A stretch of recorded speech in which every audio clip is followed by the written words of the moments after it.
morning, Bucknutters. Welcome to the Bucknuts Morning 5 here on Wednesday, September 18th, 2019. I am Dave Biddle. Very happy to be joined by the people's champ himself, Matt Baxendell.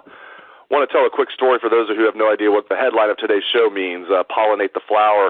Just a funny situation, probably one of the funniest scenes in my 18 years on the beat. I love Tim May, former Columbus Dispatch beat writer, now with Letterman Row, and he was asking Mike Yursich, the quarterback's coach and passing game coordinator backs. I know you already know all about this, but for the listeners that don't, Mike Yursich can be kind of like a hard ass, which made the whole thing even funnier. So Tim May's asking Mike Yursich, he's like, hey, Mike, you got a wife and daughter, right? And Mike's like, yep. And Tim goes, when you get home from, your games Saturday night, do you get a chance to watch college football from around the nation? And Mike starts to answer yes, and starts to give an answer. And Tim says, or you pollinate the flower. And he just meant you get a chance to hang out with your family, or maybe he meant you get a chance just to watch other college football games and learn more. But it came out pollinate the flower. The whole room just lost its mind, and there you go. So we're being immature, and we're using that for the headline today. Bax, welcome in. Pollinate the flower. Yeah, I mean, you're as close as we have a Marine drill sergeant on staff, so imagine going up to a Marine drill sergeant and asking him if he's spending quality private time with his wife, and that's probably the way that came off. So, good job, Timmy. We love you, man. Love Tim May, and Yursich. If you watch the video, he starts cracking up too, like in his own way. He's like, he is a very. He asked Tim, he's like, I was wondering where you're going with that. So that Yursich actually let his guard down for a minute. And he was even cracking up. So I wanted to start the show off with that for people that are wondering what the hell the headline was. Just a funny scene yesterday. Let's get down to brass tacks. Ryan Day, when asked about Justin Fields yesterday, I found this interesting. He says Justin Fields is light years ahead of where he expected he would be at this point. Now, obviously that's hyperbole, but Ryan Day's not a guy that is like thick on hyperbole usually. Obviously he doesn't mean light years literally. But still, I mean, I was kind of taken aback that he thinks Justin Fields is that far along, that further, ahead of where he thought he'd be, Bags. Well, I think Ryan Day's been listening to our show. He agrees with us that Justin Fields is way ahead of where we expected, and that seems to be the consensus. It seems like Fields has taken a real big step over the course of the summer and months and maybe into the fall camp. Second half of fall camp, it seems like was when the light bulb really came on for him. I think Ryan Day is the kind of guy where he shoots you pretty straight. He doesn't want to talk about injuries because I don't think he cares to spend time obfuscating about it. And the truth is I think it's credit to Yursich and Ryan Day with how well they've developed Fields. But at the end of the day, I think the kid's just taken some natural steps in his development. And, even Ryan Day is saying, all right, this is good. This is ahead of where I thought we'd be. I thought the most interesting thing about him yesterday was where he was like, there's a certain point in time where you have something with your team. Yeah. We'll have to keep figuring that out, but I'm excited. That to me seemed a little bit like coach speak, like him sitting there going, yeah, I know this team is really good. I just don't want them to get ahead of themselves because of maturity. What did you make of Damon Arnette's comments that, he was just being asked, like, how confident are you in his team? He didn't just come out and proclaim anything on his own, but he was asked by a reporter, how confident are you in this team? And Damon said, quote, I'm excited. I think we're going to win the Natty.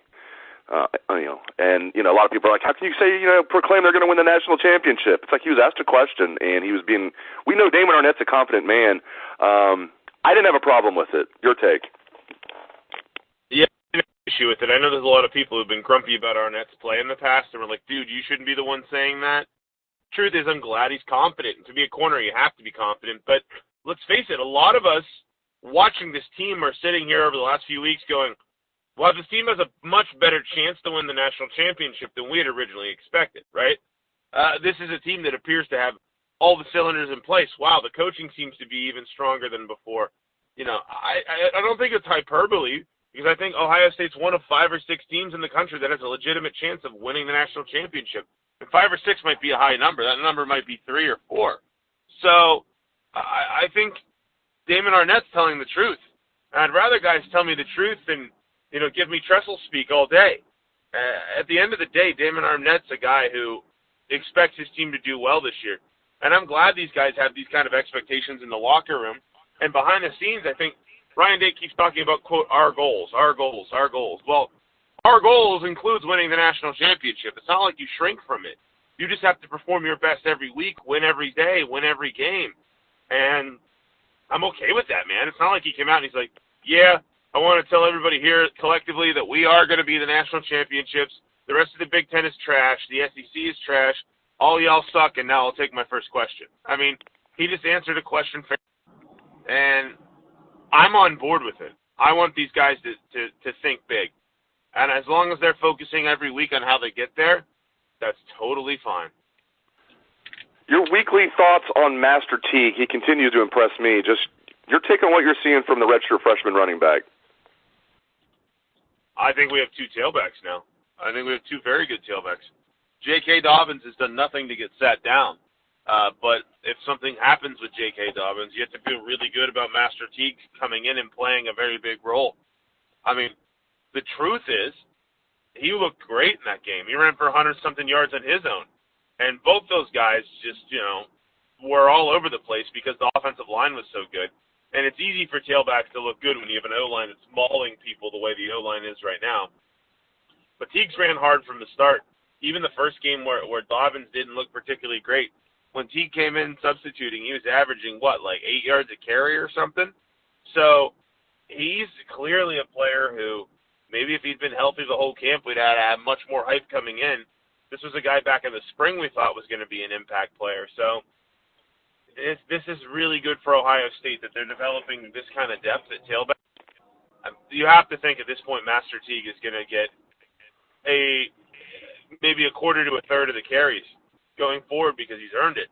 And that'll only keep Dobbins more fresh as the season goes on. So if there's ever a position on the field you need at least two players who can perform, it's tailback. So this is another great development for OSU. There's all these little things that have been going on the first couple weeks with OSU that just have to create a significant level of confidence for not just the fans but the team and the coaching staff, because it feels like almost everything's going right in terms of things you need to go right to really have a special season. I can't wait for Michigan at Wisconsin on Saturday. I'm more excited about that than I am the Ohio State game. We'll get to Ohio State against Miami University in a moment, but Michigan at Wisconsin, your expectations, Bax? Yeah, I'm way more excited for that than I am the OSU game because we all know OSU is going to win by roughly 5 to 6 touchdowns. I'm not going to tell you guys how to bet that one against the spread. But the Michigan-Wisconsin game, we're going to learn a lot because they keep chitter-chattering up there about how great their offense is going to be. Meanwhile, we're hearing behind the scenes that Gaddis is completely in over his head. And the first two games, their offense looked like a complete dumpster fire. So they're going up against a Wisconsin team that the first two games won 110-0. So I think you're in a position where, oh, by the way, it's at Wisconsin.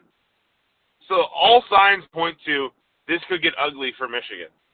Now, if they come out and they perform well and they get things together, then they can thank their lucky stars that they had the week off. If this game had happened last weekend, there's zero doubt Wisconsin would have won going away with that school up north coming off of the Army game. Them getting a chance to sort of hit the reset button for a week is the only reason I think they have a chance in this game. But based on the first 2 weeks of the season, from the way we've seen both teams play, this should be a Wisconsin win, and it should be a decisive Wisconsin win. Michigan's offense, Michigan's defense wasn't really that good the first 2 weeks either. Army ran the ball successfully, which they always do, but Middle Tennessee State had a pretty successful performance on offense in the opening week too. So I'm picking Wisconsin. And until further notice, Wisconsin's the second best team in the Big Ten in my book. I will say this, though. If that game is remotely close, it's going to be very interesting to tell us about both these teams because it's easy to draw conclusions in 2 weeks, right? There's a lot of things that can change over the course of a season from the first 2 weeks. And as much as we make fun of that school up north, they are still 2-0. So this is easily the best game of the year so far in the Big Ten. And I am fascinated to sit down and watch it. I can't wait. The best part for me, Dave, is I'm actually going to be in that state up north this weekend because my kid has a hockey tournament, right? So if they lose, I will be gloating the whole time because I can't wait to see these people all upset that their savior Harbaugh and their magical super kid offensive coordinator couldn't get the job done, and the offense is still the same disaster festival that it's been the last 2 years. Yeah, the Josh Gaddis stuff is so interesting. As you mentioned, Harbaugh was supposed to be the savior overall, and then this particular year, Gaddis was supposed to be like their offensive savior, and he's never even called a play before in his life, as it turns out. He wasn't calling plays at Alabama. Mike Locksley was. He wasn't calling plays at Penn State, of course. That's when Joe Moorhead was there. He was on those staffs, but he was just a position coach, and I don't know, why they thought if they're going to go and get somebody to take over the offense from Harbaugh, why they thought Josh Gaddis was the guy. Still a very small sample size, 2 games, but they look in complete disarray up there. So we'll see what happens. I do think, I think Wisconsin's going to take it to them. We'll see what happens, though. All right, Buckeyes against Miami University. The Buckeyes finally get a 3:30 game, and it's against the Red Hawks.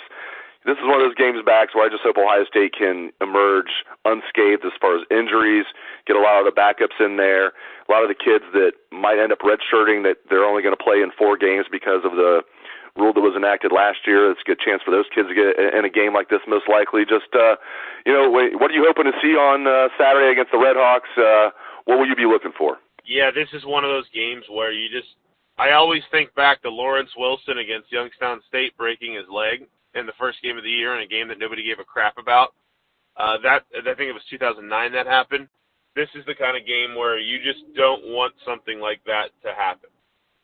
Miami has played 2 teams this year that appear to have a pulse in Iowa and Cincinnati, and they lost both of them by 3 to 4 touchdowns. So they're not really even going to be in the discussion. This is one where as long as OSU comes out with any level of maturity, it's the kind of game where the third stringers are playing in the third quarter. So at this point, you want them to come out and focus on offense, execute, get the game over real quick so that the backups can get in and play significantly and that your contributors can get off the field, because there's no upside to this game. The only upside to this game is that it gets over with, you win big, and the players are all healthy. That's all. It's not like there's anything you're going to come out of this game with on your resume. It's kind of the worst game of the year on the schedule, pretty much. So from my perspective, I'm just excited to get this game over with. I hope they put up a lot of points, and I hope the third string doesn't give up too many points. But because you're going to have people on the board who are going to go, oh, no, we gave up 17, even if it's the third string versus the fourth string or something. I mean, that's really the only aesthetic part of the score that you should be worried about. Ohio State's going to win this game by at least 5 touchdowns, and I don't think anybody's debating that. So it's a good weekend for there to be other good games. How does that sound? So we'll watch that game, and hopefully everybody comes out of it healthy. And that's about it. Great stuff, as always, from the People's Champ, Matt Baxendell. Thank you very much, Bax, and thanks to all the listeners out there for tuning into the show. I appreciate it. Hope everyone has a great day. Pollinate that flower, best damn band in the land.